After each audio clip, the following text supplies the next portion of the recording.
asalaamu calaykum waraxmatullaahi wabarakaatuh. Toddobadan dhaqan, toddobadan caado, toddobadan sifo haddii aad ku sifooday adigu, anigu iyo qof kaleba, waxay halis ku yihiin caafimaadka jir ahaaneed iyo kan maskax ahaaneed ee qofka aadamaha ah. Waa toddoba sifo in badan oo bulshadeenna ka midana ay aad daris u leeyihiin. Haddaba, haddii aan qodobka koowaad kuu soo bandhigo, bal iska eeg ma ka mid tahay dadka la darsay sifooyinkan.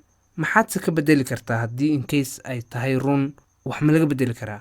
ku soo dhawaada barnaamijka bahda Mo Cabdi. waa anigu waa Maxamed Cabdi iyo barnaamij aan ugu talagalay caafimaad ahaan iyo dhalinyarada gaar ahaan inaan ku baraarujiyo waxyaabo anfacaya. qodobka koowaad waxaa loo soo xulay hurdo yarida ama ruuxa inay hurdadu ku yaraato.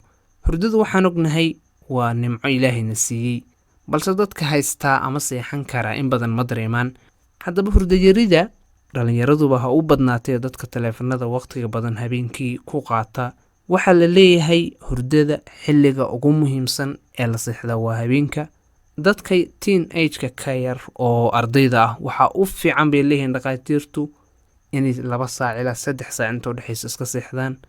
dadka 25 ilaa iyo adultiga galayana ugu dambeyn 4 saac inay seexdaan baa talooyinka ugu badan loo soo jeedinayaa. dadka waayeelka ah ama dadka waaweyn ee arrimaha badan ku furan yihiin ayagu qudhooda waxa fiican inay seexdaan ugu dambeyn 5 saac. haddaba hurdo yaridu caafimaadkaaga hoos ayuu dhigaysaa, xanuuno badanna way kugu sababaysaa. waxaana fiican ugu yaraan inaad 8 saac seexato, haddii uu waayana inuu seexdo at least 7 saac. waana habeenkii, waana hurdo isku xigtaa. lagama hadlayo maalinkii inaad seexato, waan ognahay maalinkii hurdada habeenkii uma dhiganto. qodobka labaad waxa weeye cuntada inaad quraacda gaar ahaan inaadan si regulaara ama joogtaadan u cunin. haddaba quraacda oo aan la joogtayn waxay kugu sababi kartaa xanuuno gaasku ka mid yahay, jirkaaga korriinkiisa oo hoos u dhaca, iyo cudurro badan oo ay dhaqaatiirtu ka digayaan. haddaba tale waxaa ah inaad si joogto ah iyo xilli go'an cunto quraacdaada. waxaa ku xiga qodobka saddexaad ee caafimaadkeenna dhibka u keeni karaa wuxuu noqon karaa in sonkor badan ama dadku say u yaqaanaan macaan badan qofku uu cuno. sonkorta waan ognahay ilmaha oo kale ayaa aad u jecel, dadka waaweynna waa laga yaabaa waxyaabo sonkorta ku badan tahay inay aad u jecel yihiin. waxaad meel ku qorataa waxay kugu sababi kartaa cayil, waxay kugu sababi kartaa xanuuno bareesharku ka mid yahay ama dhiigkarku. waxaanse ugu weyn cudurka caanka ah ee macaanka ama diabeteska la yiraahdo oo ay kugu sababayso, waana xanuun daran oo bulsho badan ay la ildaran tahay. haddaba iska yaree, caafimaadkaaga ma korinayso, dhib ayaana lagu qabaa macaankii ugu. qodobka afaraad ee ka mid ah qodobadan maanta idiin sheegayo, caadooyinka, sifooyinka dadka ay leeyihiin, aniguba waa ka mid ahay qaarkeed inaan leeyahaa laga yaabahay, ayna mudan tahay inaan iska dhaafno. waa inaadan biyo badan cabin maalinkaaga.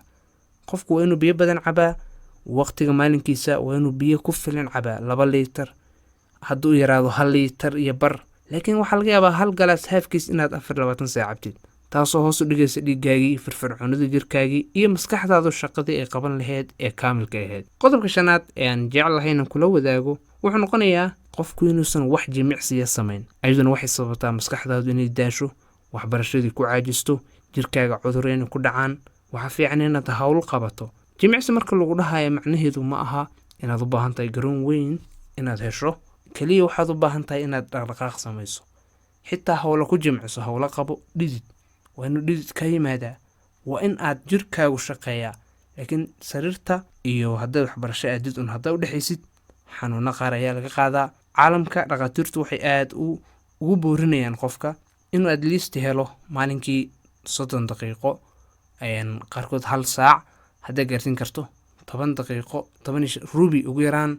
jirkaaga dhididka keen, waxun qabo, xitaa hawlaha ku jimicso. anigu taasaan kusii leeyahay, xitaad leedahay mashquulaan ahay, xaggaan ahay. qodobka 6aad, qofku inuu stress isku rido, inuu ka fakero noloshiisa dhibaatooyin la soo dirsay, maaliyadda culaysya ka saaran, waxbarashada culaysya ka saaran, inuu focuska diiradda saaro 24 saac markuu seexanayno ku seexdo kuna soo tooso.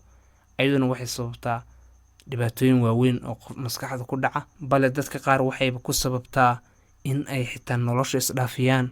waad maqlaysaa caalamka dhibaatooyinka ugu badan laysu dilo waa stress, chronic stress, qofku inuu xasiyan wax isu yiraahdo, taasoo sababta qofku inuu xitaa dil ku sugto naftiisa inuu qaarijiyo. nolosha adag oo aad maanta ku jirto waxba stress isku ridin, qadar kuu qornaay ahayd. sidoo kale hana isdhiibin sidii aad wax u bedeli lahayd, noloshaada dhan wanaagsan ugu jeedin lahayd. adigaa lagaa rabaa inaad la timaadid aragtidaas iyo awooddaasba. haddaba ilaahay subxaana watacaala iyo diinkuba inta badan qodobadan waa waxay nooga wada digeen, waa wax nala farayay, diinteenuna faraysay. balse marka laga soo xigto ila kaloo caafimaad ay dadku arkaan inay wax wanaagsan yihiin. waxaa ugu dambaysa qodobka 7, alkoholka iyo daroogada qofka inuu ka dheeraado, khamriga iyo daroogada noocyadeeda kaleba. jariimooyinka dhibaatooyinka ugu badan ee caalamka ka dhaca, dadka geystaa percentage ama number xoog leh ama number badan oo ka mid ah waa dad darooga soo isticmaalay. dadkay dilayaan, ilmahay dilayaan, ilmahoodii qaar dilaya ayaa la arkay oo dilay waalidkoodii kadib markay darooga soo cabeen. waddankeennii ka dhacaysay dad lagu leeyahay darooga u waasheen inay dhibaato u geystaan waalidkoodii. haddaba daroogadu haddaad nin dhallinyaraa ama gabadh dhallinyaraa tahay, waa ogow waa jidka ugu xun ee noloshaada aad qaadi lahayd. kadib qofku inuu diin qaldan ama tan islaamka ka weecdo, jidadka ugu xun waxaa ka mid a daroogada oo qofku u qaato. way ayadi diin la-aan bay ku dhigaysaa, caafimaad la-aan bay ku dhigaysaa, wax kuu fayow lama arko markaad darooga baratid, xatooyo wax walbay ka horseedaysaa. marka 7daas qodob waa 7 qodob oo maskaxdaada iyo jirkaagaba cadow ku ah. haddii aadan hordin in badan, haddii macaanka aad badsatid, dhammaan 7 qodob aan soo xusnayba iska ilaali. waad mahadsantihiin baahda Mo Cabdi. barnaamij talo caafimaad ayuu ahaa. intaasaan kusoo koobaynaa. asalaamu calaykum.